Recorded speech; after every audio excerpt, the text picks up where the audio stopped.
मुंडीपार येथे 108 रुग्णवाहिकेला भीषण आग, ऑक्सिजन सिलेंडरचा स्फोट, सुदैवाने जीवितहानी टळली।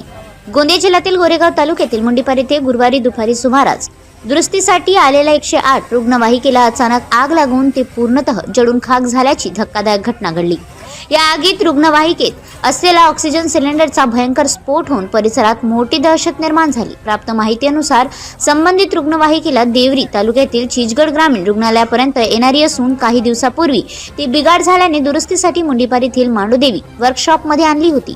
दुपारी सुमारे 1 वाजेच्या सुमारास चालक वाहन उभे करून चहा पिण्यास गेला असता अचानक इंजिनमधून धूर निघू लागला आणि काही क्षणातच रुग्णवाहिकेला आग लागली। दरम्यान रुग्णवाहिकेत ठेवलेला ऑक्सिजन सिलेंडरचा आगीचे झळ बसताच प्रचंड स्फोट झाला। स्फोटकाचा आवाज इतका जबरदस्त होता की आसपासच्या घरांचा खिडक्यांचा काचा फुटल्या, तसेच एका दुकानालाही आग लागली। रुग्णवाहिकेचे टिनाचे पत्रे सुमारे 300 ते 400 मीटर पर्यंत उडाले। सुदैवाने या घटनेत कोणतीही जीवितहानी झाली नाही, मात्र एका युवकाला उडालेला टिनाचा पत्रा लागल्याने किरकोळ दुखापत झाल्याची माहिती आहे।